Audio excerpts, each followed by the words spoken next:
¿Realmente somos el producto de una selección natural y el producto de una evolución, como postuló en su libro Carlos Darwin en el libro de las especies? Un libro que tú lo abres y lees esto. Quizá, chance y, puede que, no estoy seguro, a lo mejor. Todas estas frases no son científicas. Y al acabar el libro del origen de las especies, jamás él menciona el origen de las especies. Qué contradicción, ¿verdad? Si yo voy a hacer un libro, el origen de los leones, y acabo diciendo que yo tampoco sé dónde vienen los leones, por favor, por el amor de Dios, no le pongas el origen de los leones. Busca la búsqueda de los leones como título, pero no el origen de los leones. Y así estamos en un mundo, damas y caballeros, de confusión, de filosofías, hipótesis, especulaciones, será, no será. Por todos lados hay una gran confusión filosófica, religiosa, política actualmente en el mundo. El mundo nunca había estado tan confundido como se encuentra actualmente en el siglo XXI. Después de haber pasado el siglo XX, que fue el siglo con los avances más grandes tecnológicos, los descubrimientos científicos más grandes de la historia fueron en el siglo XX. Y a pesar de que el hombre se ensoberbeció en el siglo XX, y llegamos a la luna, inventamos la época cibernética, la computadora y las plataformas espaciales, etcétera, etcétera, nunca en la historia había habido tantos ateos como en el siglo XX. Antes del siglo XX, Blaise Pascal, físico matemático francés, era cristiano. Isaac Newton, cristiano. Louis Pasteur, Alberto Einstein. Y las más grandes mentalidades que ha habido eran personas que tenían la Biblia como su centro de estudio y a Jesucristo como su Señor y Salvador. Como dijo Wernher von Braun, el que mandó el cohete a la luna en 1969, director de la NASA. Este hombre científico, Wernher von Braun, dijo las palabras: yo no me atrevería a ser un padre, a ser un hijo, a ser un ciudadano, ni buscar ni especular el origen de la vida y el origen del universo sin tener la Biblia y a Jesucristo como mi Señor y Salvador. Pero ¿qué es lo que le sucedió al ser humano? Vuelvo a repetir, la Biblia dice que se ensoberbeció. Y como la Biblia nos muestra que Dios creó al ser humano como un ser libre, somos agentes morales, responsables de nuestras acciones, si somos el resultado de los animales, por eso los muchachos en la escuela se portan como changos también.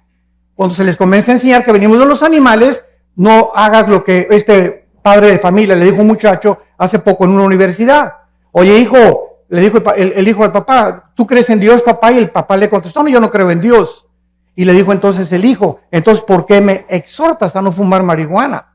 ¿Sabes una cosa? Si tú no crees en Dios, tú no tienes ninguna base moral para poder decirle que lo que yo estoy haciendo es bueno o es malo, porque yo hago mis propias leyes. Yo quiero endiosarme igual que tú, padre. Claro que el hijo se estaba burlando de su papá.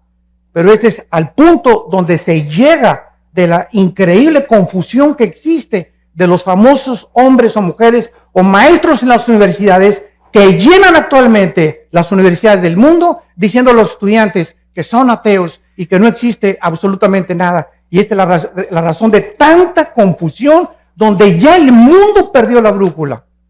El matrimonio se está redefiniendo. Lo que durante miles de años fue un hombre y una mujer, ahora se cambia el matrimonio y ahora no es entre un hombre y una mujer. Es el síntoma más grande de descomposición social, damas y caballeros, a la que el mundo se está enfrentando. Y estamos como las ranas, cuando la metes a una rana a una olla con agua fría y le prende la estufa, la rana, en lugar de que brinque cuando comience a hervir el agua, hace el experimento llegando a tu casa. Ahí se va a quedar la rana en la olla hervida, porque su sangre se adapta a la temperatura del agua. Así estamos pasando nosotros, estamos tomándolo todo como normal, nos estamos adaptando a la nueva moral y estamos aceptando que es normal y la Biblia dice que no es normal, como lo vamos a ver a continuación. Muchos critican de por qué, si Dios existe, tiene que juzgar a los hombres algún día. Te voy a decir la respuesta si eres ateo, escéptico o agnóstico. Porque si no hay una vida después de la vida y no hay un juicio después de esta vida, no hay más que dos opciones. Una, perdemos totalmente la esperanza, y dos, vamos a vengarnos nosotros mismos. Si no hay absolutamente justicia después de la vida, Entonces todos los nazis que asesinaron a casi 6 millones de personas y que murieron. El grupo de ISIS que está en el Medio Oriente ahorita, que están matando a cientos, miles de cristianos, degollándolos y mueren de un bombazo de repente. Y dices, pues qué fácil, ¿verdad? ¿Sabes una cosa? Te equivocas. La Biblia dice que hay un juicio que viene cuando tú mueras y cuando yo muera. Y este juicio somos salvados cuando ponemos nuestra fe en una cruz, donde el Hijo de Dios dio su vida para dar su sangre y decirnos estas palabras. De verdad les digo que cualquiera que oye mi palabra y crea al que me envió, no vendrá a condenación. No pasará por este juicio porque ha pasado de la muerte a la vida. Juan 5:24. Los que traigan su Biblia en esta mañana, los invito a que la abran en el libro de Apocalipsis, capítulo 20. Apocalipsis, capítulo 20. El libro de Apocalipsis fue escrito hace 2000 años por el último de los sobrevivientes de los apóstoles de Jesucristo, llamado el apóstol Juan. Este hombre, Juan, tenía 95 años de edad, exiliado por el emperador romano en la isla de Patmos. Si tú vas a Europa o vas al mar Egeo, vas a encontrar que todavía está la isla de Patmos y se encuentra todavía el lugar donde el apóstol Juan estuvo exiliado por el emperador romano. El apóstol Juan tenía como 95 años de edad y nos imaginamos tal vez que ya estaba, bueno, para eso fui cristiano, colgando con cadenas. Los exiliados políticos del gobierno de Roma no les quitaban la ropa. Al llegar a la isla y al exiliarlos, les colgaban las cadenas y no les volvían a quitar la ropa. Ahí se hacían excremento y todas sus necesidades. Imagínense ustedes nada más a los 3-4 días de estar así, cómo podrían morir estas personas sin ninguna misericordia del pueblo romano. Entonces Juan a los 95 años de edad va caminando por la playa. Todo eso se encuentra en el capítulo 1 de Apocalipsis y oye una voz atrás de él que le dice: yo soy el primero y yo soy el último. Yo soy el alfa y yo soy el omega. Yo soy el que tengo las llaves del infierno y las llaves de la vida. Y yo soy el que estuve muerto, mas he aquí que vivo por los siglos de los siglos. Y cuando Juan voltea, ve a una entidad espiritual brillante, con el pelo blanco como la nieve, los ojos refulgentes como las llamas, con un vestido de lino que le llegaba hasta los pies, con un cinturón que le ceñía la cintura de oro, con los pies refulgentes como el bronce bruñido, y le contesta el Señor Jesucristo: yo soy Jesús, el que estuve muerto, mas he aquí que vivo. Quiero que escribas, Juan, lo que va a ser, lo que ha sido y lo que será. Y así es como tenemos nosotros el libro, los 22 capítulos del libro del Apocalipsis, que contiene el final de la raza humana, que nos muestra claramente los avances tecnológicos como la marca del 666, que el anticristo va a ponerle muy pronto a la humanidad. ¿Cómo pudo la Biblia adelantarse, damas y caballeros, de que se iba a escribir hace 2000 años, que vendría el tiempo en que la economía del mundo se tendría que controlar por computadoras si no se hubiese inventado las computadoras? ¿Quién le reveló al apóstol Juan que vendría el tiempo que solamente con computadoras puedes controlar una marca y marcar a más de 7.5 billones de personas que estamos ahorita en el planeta Tierra? La Biblia es increíblemente demostrando las evidencias profundas que existen de que es un libro sobrenatural. En el capítulo 20, que es el capítulo que nos concierne en esta mañana, encontramos estos versículos del 11 al 15. Y dice así: y vi un gran trono blanco, y al que estaba sentado en él, de delante del cual huyeron la tierra y el cielo, y ningún lugar se encontró para ellos. Y vi a los muertos, grandes y pequeños, delante de Dios. Y los libros fueron abiertos. Otro libro fue abierto, el cual es el libro de la vida. Y fueron juzgados los muertos por las cosas que estaban escritas en los libros según sus obras. Y el mar entregó los muertos que había en él. La muerte y el Hades entregaron los muertos que había en ellos, y fueron juzgados cada uno según sus obras. y la muerte y el Hades fueron lanzados al lago de fuego. Esta es la muerte segunda, y el que no se halló inscrito en el libro de la vida fue lanzado al lago de fuego. Vemos nosotros que por causa de que no fuimos el resultado de una evolución, ni venimos de los animales, la Biblia nos muestra que somos criaturas racionales, agentes morales, responsables de todas las decisiones, pensamientos y palabras que hayamos hecho mientras estábamos vivos. Y por esta razón, por ser agentes morales libres, Dios nos tiene que juzgar. Porque si no hubiera un juicio y Dios no fuera el legislador de la moral, sería un monstruo de Dios. Muchas personas dicen, ¿cómo es posible que Dios haya creado el universo? Y si Dios es Dios, las clásicas preguntas de los ateos. ¿Por qué hay maldad? ¿Por qué si Dios tiene el poder de destruir al diablo, no lo destruye una vez? Y te contesto porque acabaría primero contigo. Entonces, ¿por qué estas preguntas? Simplemente porque no conocen las respuestas que están en la Biblia. Y quieren estas personas abarcar la mente de un ser completamente incomprensible, que sus pensamientos no son nuestros pensamientos, ni los caminos de Dios, ni la forma como Él actúa como tú y como yo, que tenemos cerebros de caracol, comparados con la grandiosidad, la majestuosidad y el poder infinito de Dios. Y nos ponemos con la soberbia de creer y pedirle cuentas a Dios. Y por esto y por aquello, y por esto y por aquello, que es la base del ateísmo y de la filosofía del ateísmo.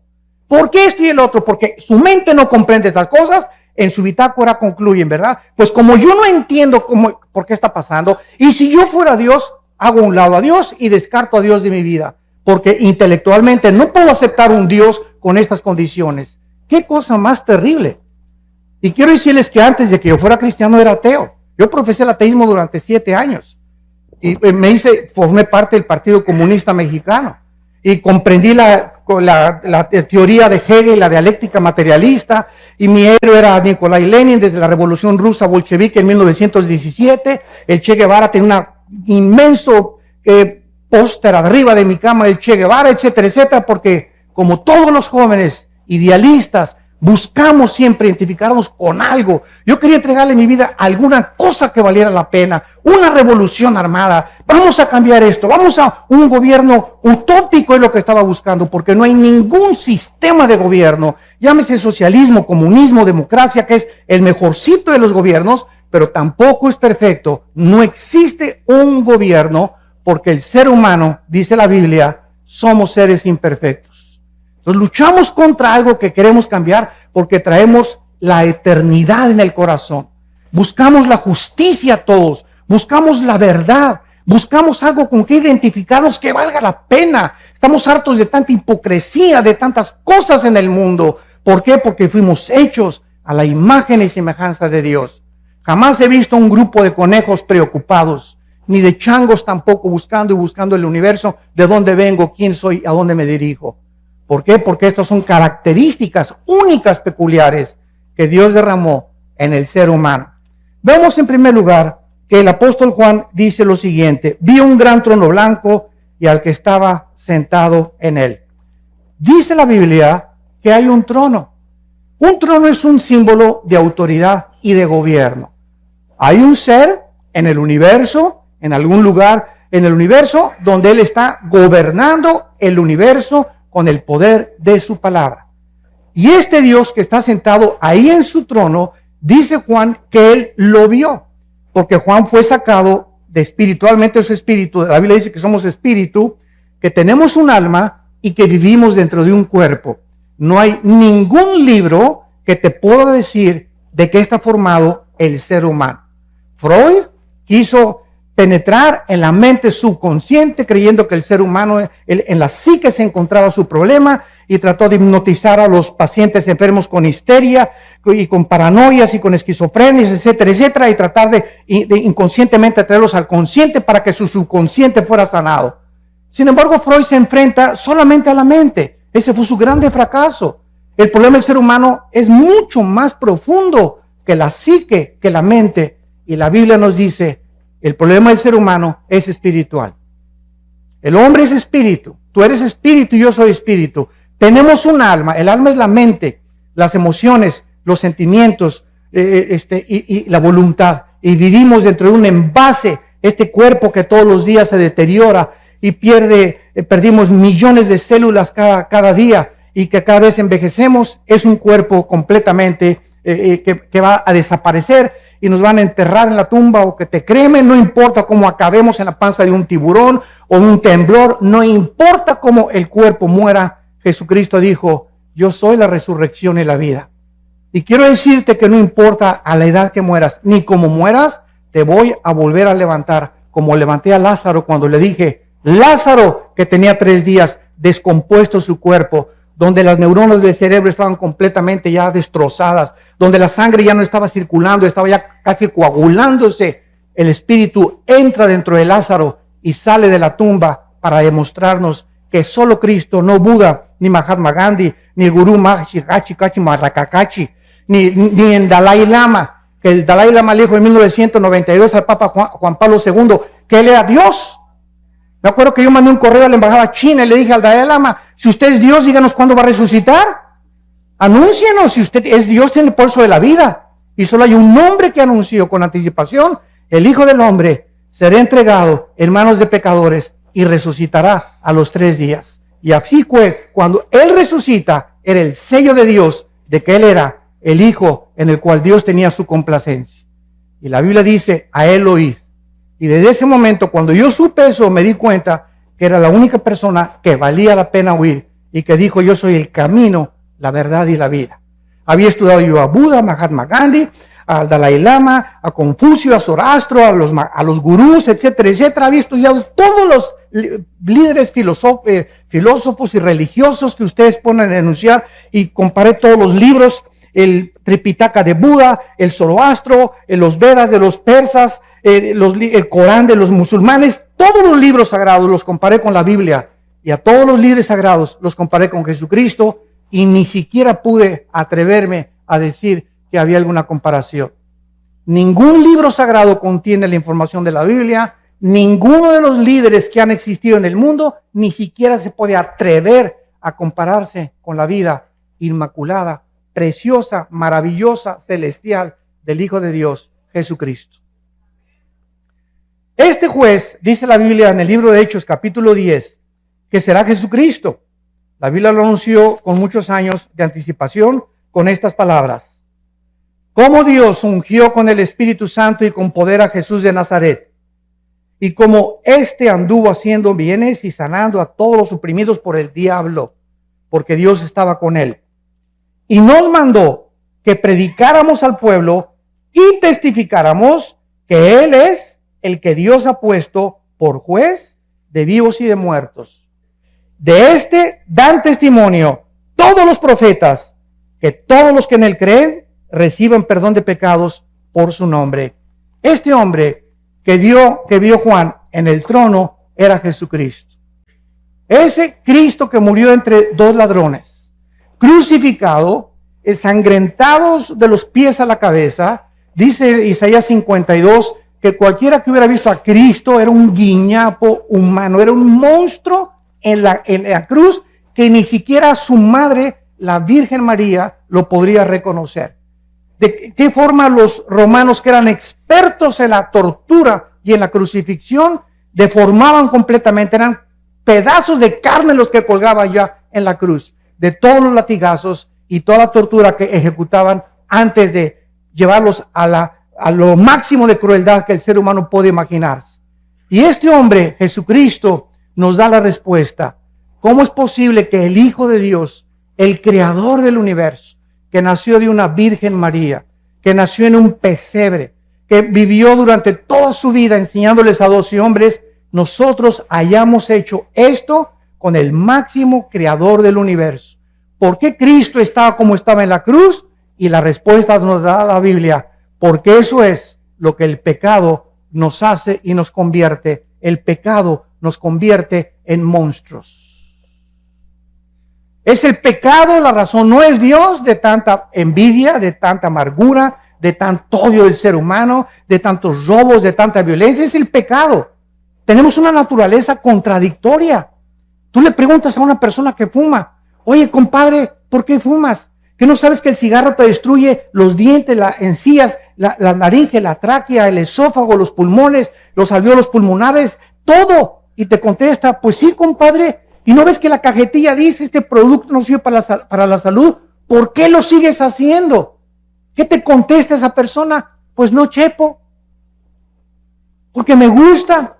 Oye, ¿por qué te emborrachas? ¿No sabes que te vas a destruir el hígado y que el alcohol acaba con tu vida? ¿Por qué lo haces?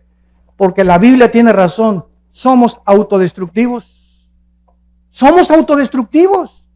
Es increíble cómo nos envenenamos con tantas cosas, con drogas, con cigarros, con alcohol. ¿Por qué lo hacemos? Porque dice Romanos 7, el mal que quiero no lo hago.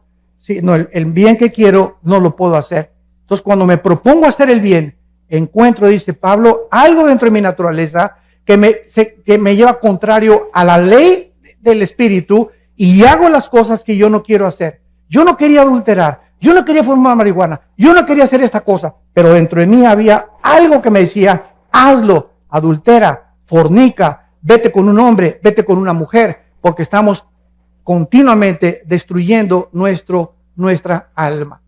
El diagnóstico de la Biblia, no cabe duda, que es la pura verdad. A continuación, en nuestro pasaje en Apocalipsis, dice lo siguiente: vi un gran trono blanco y al que estaba sentado en él, que es Jesucristo, delante del cual huyeron la tierra y el cielo, y ningún lugar se encontró para ellos. ¿Cuándo será este juicio? Es la segunda pregunta que vamos a contestar. La primera es Jesucristo, Él va a ser el juez, el que murió en la cruz y resucitó de los muertos, del cual tú te burlaste, del cual tú te reíste, del cual tú creíste mejor a Carlos Darwin que a Jesucristo. Qué increíble, ¿verdad? Tú creíste más a Carlos Marx que a Jesucristo. Le creíste más al Maharaji Tachi Marakaji que a Jesucristo. Le creíste más a Mahatma Gandhi que a Jesucristo. Es increíble, a pesar de las evidencias increíbles que tiene la Biblia y Jesucristo. Pero esta es la condenación, que la luz vino al mundo y los hombres no aman la luz ni la verdad. Tú amas las tinieblas y prefieres en tu soberbia y en tu orgullo creer más a hombres como Marx, como Freud, como Mahatma Gandhi, que fueron hombres, algunos ilustres, pero no le has querido creer a aquel que dijo: yo soy el camino, la verdad y la vida. Yo soy el camino, la verdad y la vida. Y Jesucristo es lo que él dijo ser, o es el ser más psicópata, esquizofrénico, maníaco, depresivo que pueda haber existido en la humanidad, porque nadie se ha atrevido a decir: yo soy la verdad absoluta del universo entero, y en mí están encerrados todos los secretos de la sabiduría y del conocimiento. Este tiempo será cuando desaparezca este planeta y el universo. Dice la Biblia en el libro de Isaías, en el Antiguo Testamento, profetizando que iba a desaparecer el mundo donde vivimos, con estas palabras: porque he aquí, Isaías 65, 17, yo crearé nuevos cielos y nueva tierra, y de lo primero no habrá memoria, ni más vendrá el pensamiento. En otras palabras, esto te contesta la pregunta: oiga, y cuando llegue al cielo, si no está mi perro Fido conmigo, ¿no lo voy a extrañar? ¿Y si no está mi abuelita conmigo? ¿Y si no están mis hijos conmigo en la otra vida? ¿Y si mi esposo y a los que yo amé se van al infierno y yo me voy al cielo? ¿Tú crees entonces que el cielo sería un lugar de completo descanso y de completo reposo y completa paz si tuviéramos esos sentimientos que tenemos aquí abajo en la tierra? ¿Por qué pensamos así? Porque creemos que vamos a tener la misma mentalidad que tuvimos aquí en el mundo. Pero cuando vayamos al cielo, Jesucristo dijo una vez que le tocaron la puerta y que estaba enseñando a sus discípulos: Señor, en la puerta está tu mamá y tus hermanos. Le tocaron la puerta y volteó Jesucristo y les dijo, ¿verdad? Pasen, les dijo que pasaran. No les dijo eso, ¿verdad? ¿Por qué su mamá y sus hermanos no entraron al estudio bíblico? ¿Por qué no entraron? ¿Por qué no se juntaban y lo seguían como lo siguieron 12 apóstoles? Entonces Jesucristo no fue a recibir a su mamá ni a sus hermanos, sino que se volteó a los discípulos y les dijo: mi madre y mis hermanos son ustedes los que hacen la voluntad de mi Padre.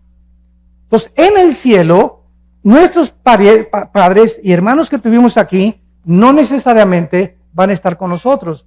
Va a haber nuevas familias, de acuerdo a Isaías 65 y Isaías 66.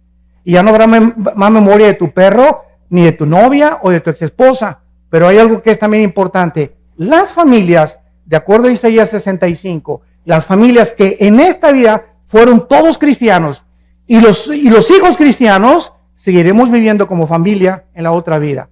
Porque dice la Biblia, tu descendencia será bendita, que son nuestros hijos. Salmo 112, versículo 2. Bienaventurada la generación de los justos, porque será bendita por toda la eternidad. Entonces, este tiempo será cuando los cielos y la tierra desaparezcan. Imagínense ustedes, ahí van a estar en este juicio todos aquellos que creían que en este mundo estaba realmente todo lo que ellos querían. Será desintegrado, se fundirán los elementos y aquí va a estar lo que tú creías. Ahí van a estar tus tierras, ahí va a estar tu droga, ahí van a estar tus amantes, todo este mundo que muchos aman y que quieren aquí poder y que quieren publicidad y que quieren aquí ser reyes y Miss Universo y Miss Colombia y diputados y gobernadores y llegan hasta la arriba de la cumbre, y mientras más alto subas sin Dios, más alto caes.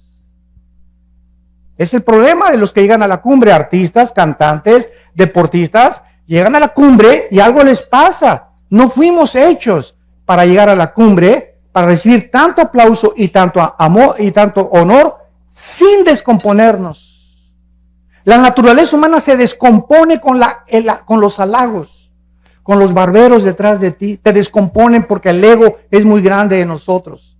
Entonces, cuando un político sube hasta arriba y un gobernante sube hasta arriba y un deportista y un artista como Michael Jackson, Elvis Presley, y te nombro cientos, acaban drogados, como Prince, acaban drogados, acaban degenerados sexualmente, acaban completamente o se suicidan o se quitan la vida porque no soportan estar allá arriba. Mientras más altos suben, más rápido nos descompone las alturas. Solo Dios puede darnos el poder de llegar a algún lugar en la cumbre con Él, porque le damos la gloria a Él. Y cuando no es así, vemos cómo se descompone el ser humano. Vemos a continuación que la Biblia nos muestra que ningún lugar se encontró para los incrédulos. Estas personas van a ver en este juicio donde vivieron. Van a ver así el mundo que va a desaparecer, donde tenían su esperanza, el mundo donde se divirtieron y se burlaron de Dios, el mundo que creyeron que significaba todo para ellos. De repente, así como una burbuja de jabón, será completamente deshecho.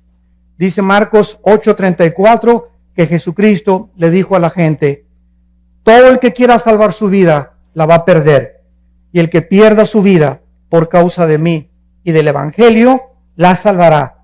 Porque ¿qué aprovechará el hombre si ganara el mundo y perdiere su alma?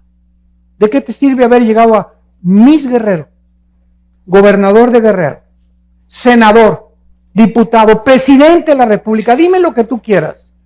O haber tenido los millones que tú quieres, que crees que en el dinero se encuentra la felicidad. ¿De qué te sirve la intelectualidad o el conocimiento al que has llegado, sabiendo que mientras más sabes, menos sabes? Y más nos falta por conocer. Nada nos puede satisfacer en esta vida. Todo es vanidad de vanidades.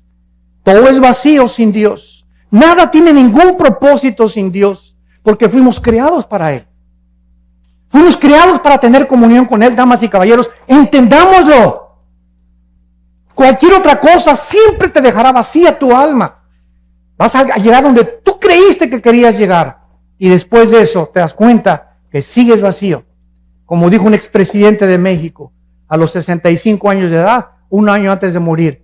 Como lo acaba de decir uno de los millonarios más grandes de México, que murió su esposa: soy el hombre más vacío, más triste, y no necesito nada de lo que tengo, porque siento que algo me dice en mi vida que necesito a Dios. Y unos llegan a los 70 años a Dios, otros a los 80, gracias a Dios.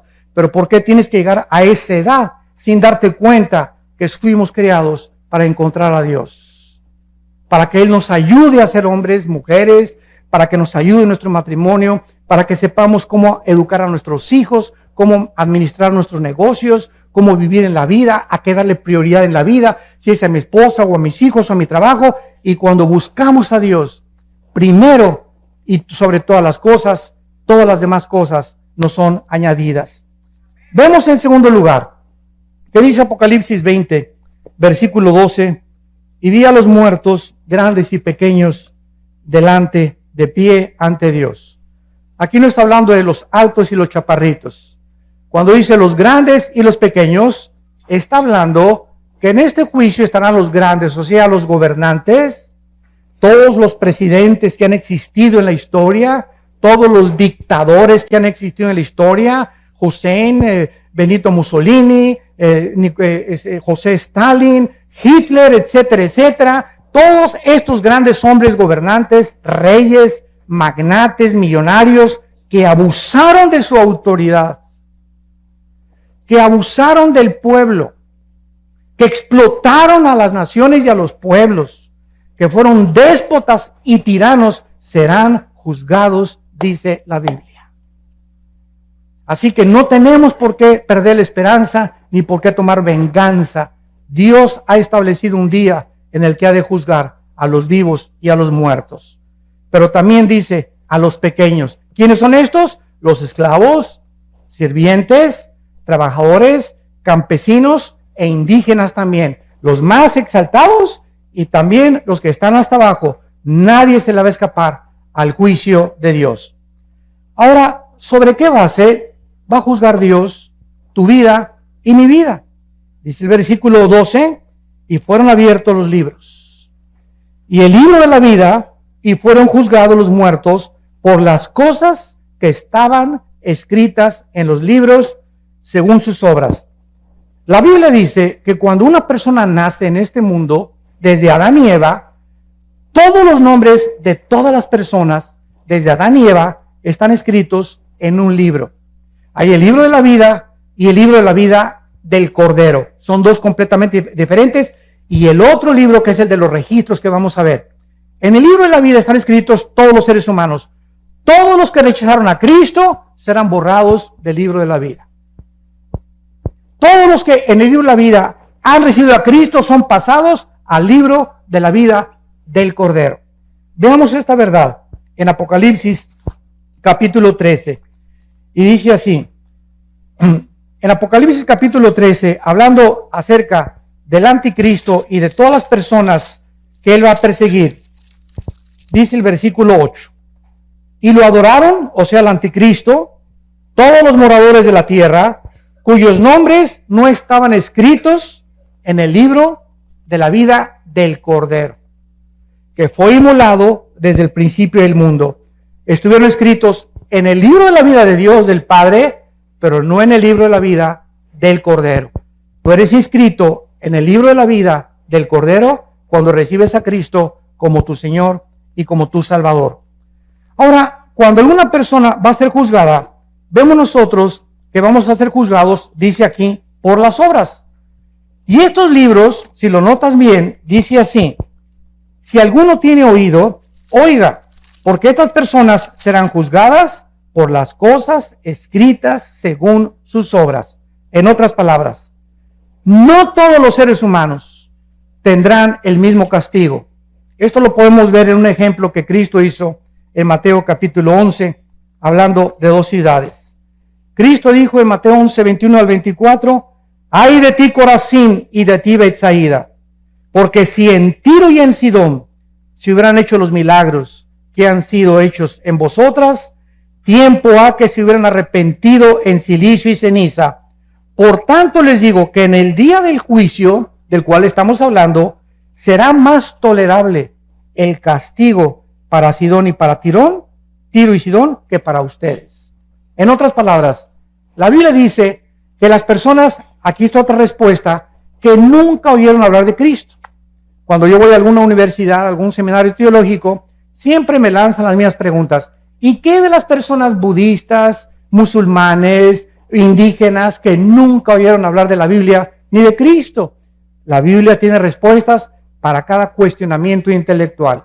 La Biblia dice que las personas, Romanos 2, del 12 al 15, que murieron sin Cristo van a ser juzgados por sus conciencias, de acuerdo a cómo contestaron a sus conciencias. Y nosotros y todos ustedes que están aquí en esta mañana y todos los que hemos oído la Biblia, seremos juzgados por este libro. Porque al que mucho se nos ha dado, mucho se nos va a pedir. Más te valió no haber venido a este desayuno. Te lo digo con todo mi corazón. Porque en el momento en que tú oyes la palabra de Dios, te haces mucho, mucho más culpable que una persona que nunca la oyó. Y esta es la condenación, que tú oyes la palabra y ves la luz delante de ti y dices, no la quiero. Hay otras personas que no tienen el privilegio que Dios te está dando en esta mañana de arrepentirte de tu vida y de tus pecados. Y la oportunidad de comenzar una nueva vida, como el testimonio que escuchamos, que solo Dios puede cambiarte. Pero las personas que nunca oyeron de Cristo serán juzgadas por sus conciencias. Por ejemplo, Sodoma y Gomorra fueron destruidas en 24 horas. El diluvio tardó 120 años, donde Noé, arrepiéntanse, 120 años Dios le dio a Noé y a esa civilización para que se arrepintieran hasta que vino el diluvio.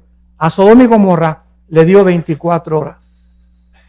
¿Se dan cuenta ustedes? ¿Es Dios injusto? No. Simplemente los pecados de Sodoma y Gomorra son dos ciudades que llegaron y traspasaron donde Dios vio que no tenían regreso, que habían llegado a tal grado su depravación sexual que si no eran detenidos y no eran extinguidos del planeta Tierra, cundiría y se expandiría por todas las ciudades el pecado de la homosexualidad. Entonces, Corazín y Betsaida fueron dos ciudades en las que Cristo estaba enfrente de ellas. Y Cristo les dice, si otras ciudades que no me oyeron hubieran oído lo que ustedes oyeron, será más tolerable, no serán castigadas tanto como los voy a castigar a ustedes. Porque al que mucho se le da, mucho se le pide. Y tú y yo somos ante Dios culpables de lo que hemos oído en esta mañana. Vemos en el versículo 13, en Apocalipsis 20, y el mar entregó los muertos que había en él. Y la muerte y el Hades entregaron los muertos que había en ellos. Y fueron juzgados cada uno según sus obras. Dice la Biblia que va a haber dos tipos de resurrecciones. Juan capítulo 5. Los que hicieron lo bueno a resurrección de vida. Los que hicieron lo malo a resurrección de condenación. No hay más que dos juicios.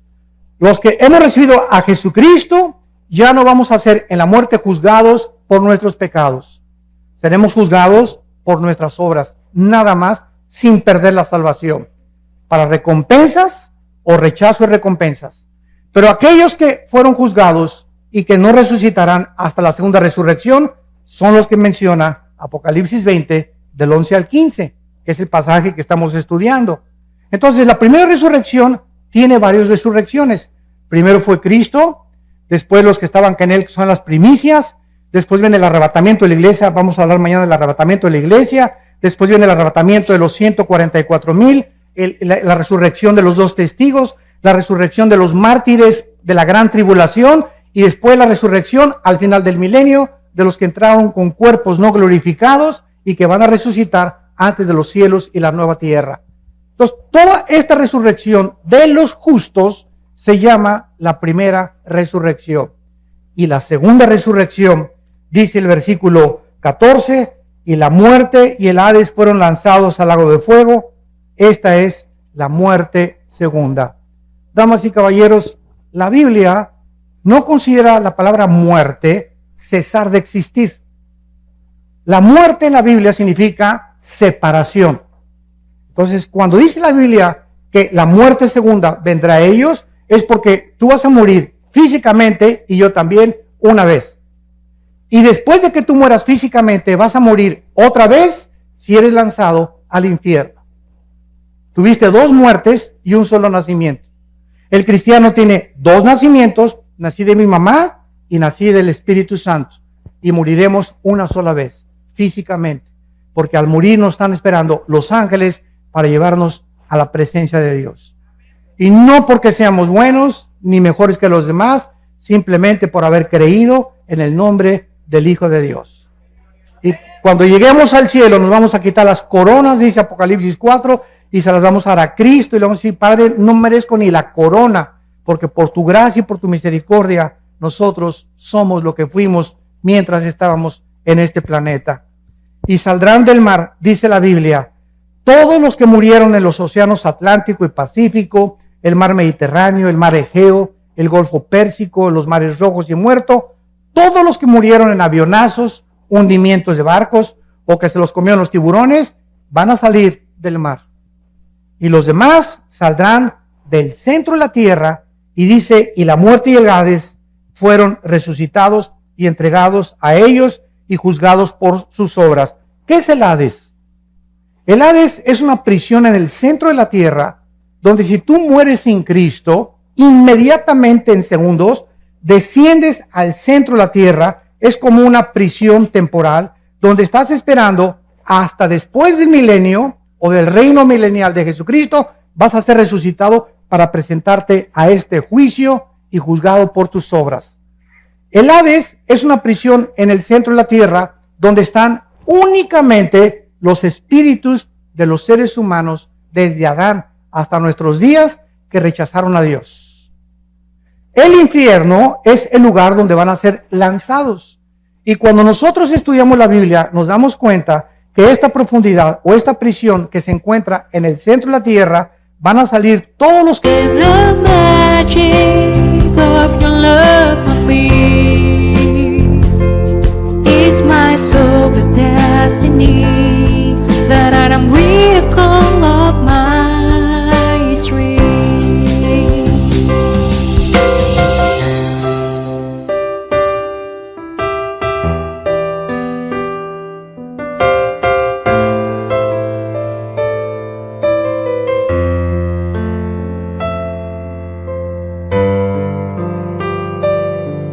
When my heart is heavier, I remember that I have got someone like you in my life. A single day is nothing without you. que están ahí para ser presentados delante de Dios, los grandes y los pequeños. Y ahí estarán los dictadores, los reyes, junto con los indígenas, los esclavos y todos aquellos seres humanos que nunca les importó nada seguir a Jesucristo. Saldrán del mar, saldrán del Hades y serán castigados según sus obras.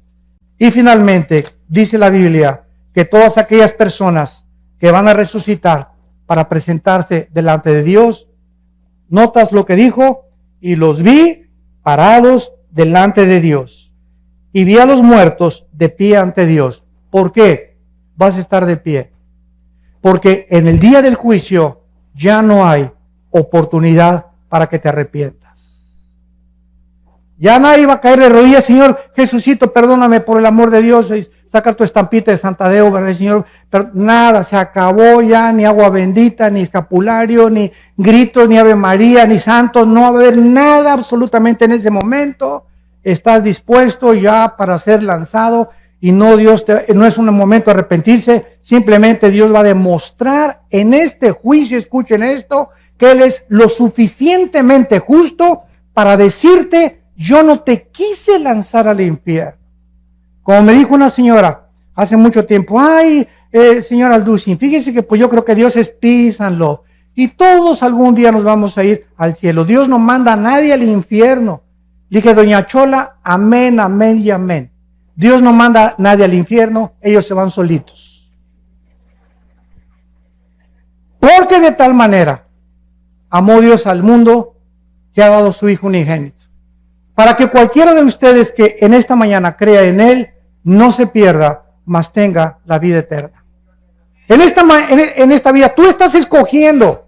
Al decirle no a Dios, tú estás determinando. Eres un ser moral libre. Dios nos amó de tal manera que dio su vida en una cruz por nosotros. Pero si tú te vas al infierno, Él no te va a lanzar al infierno. No habrá una sola persona en el infierno que antes no haya sido amada por Dios. Así que es el lugar donde tú estarás más a gusto. Porque si en esta vida no te gustó la santidad, ni estar con cristianos, ni seguir a Jesucristo, ni creer en la Biblia, en la otra vida te sentirías incómodo con nosotros. Es algo que nosotros tenemos que entender. Dios no puede forzar a nadie, ni violar la característica más grande que Dios nos dio, que es la libertad de escoger, el libre albedrío. ¿No quisieras tú en esta mañana venir a la cruz? Yo no te invito a que vengas a ninguna religión. El cristianismo no es una religión. Cristo no bajó del cielo a traernos otra religión de las miles de religiones que existen. Cristo bajó del cielo a traernos la vida eterna. Y esta es la vida eterna, que te conozcan a ti, al único Dios verdadero, y a Jesucristo al que tú has enviado. Y este es el testimonio que Dios nos ha dado, la vida eterna. Y esta vida está en su Hijo. El que tiene al Hijo tiene la vida. El que no tiene al Hijo, aunque seas católico, o protestante, o mormón, o testigo de Jehová, no importa la religión que tengas. Si tú no tienes al Hijo, tienes una religión, pero no tienes la vida eterna. ¿Te das cuenta de la grande diferencia y de la ignorancia tan grande que hay por ignorar la Biblia? Que estamos satisfechos con una religión. Pues yo voy el domingo y me comulgo, o a mi iglesia, etcétera, etcétera, y de lunes a viernes me porto como el hijo del anticristo. Hago lo que me da la gana, ¿verdad? Total que Dios me va a perdonar. ¡Cuánta ignorancia! ¡Qué susto te vas a llevar el día que tú te mueras! ¿Y cuántos de nosotros en esta mañana estamos seguros que amanecemos? Ninguno de nosotros. En el año 2001, 3,000 personas se levantaron en Nueva York y trabajaban en las Torres Gemelas. 3,000 personas se levantaron y le dijeron a su esposa: mi amor, nos vemos a las 12 para el lunch, nos vemos al mediodía. Se pusieron su corbata. Esas 3,000 personas, ¿quién se iba a imaginar que 2 aviones se iban a estrellar con unas Torres Gemelas y que era la última vez que a su esposa le decían te amo? ¿Estás tú seguro hoy en la mañana que te levantaste que no es tu último desayuno? ¿Una embolia cerebral? ¿Un ataque al corazón? ¿Una bala perdida? ¿Un accidente de tránsito? No tenemos comprada la vida, ninguno de nosotros. La Biblia dice: prepárate para encontrarte con tu Dios. Prepárate, porque nuestra vida está en un hilo y nunca nadie sabe cuándo Dios nos llama a presentar cuentas. ¿Estás tú preparado? Esta oportunidad te la da Dios hoy en la mañana, en su misericordia, y porque Él te dice te amo, te amo, te amo. No quiero que te pierdas. Aquí tengo un programa mucho mejor que el que tú te imaginas para tu vida. Mis pensamientos para ti son de paz y de esperanza, para darte el fin que tú anhelas, para que tú entiendas, mi amor, que di mi vida en una cruz, para que cualquier cosa que me pidas, yo te la voy a conceder. Este es el amor de Dios, que siendo pecadores, Cristo da su vida por nosotros. Los invito a muchos de ustedes en esta mañana que inviten a Jesucristo a su vida, que te arrepientas de tus pecados y que en esta mañana te enfrentes con la realidad que en el día que tú mueras, inmediatamente está establecido el juicio. No habrá ninguna oportunidad, no hay reencarnación, no hay purgatorio, no hay más que cielo e infierno, de acuerdo a la Biblia. ¿Qué escoges tú en esta mañana? La vida. Escoge la vida para que Dios te bendiga y puedas algún día darle gracias a Dios que no te equivocaste esta mañana al venir a este desayuno y a decirle al Señor Jesucristo: entra a mi vida, Señor, te necesito como mi Señor y Salvador.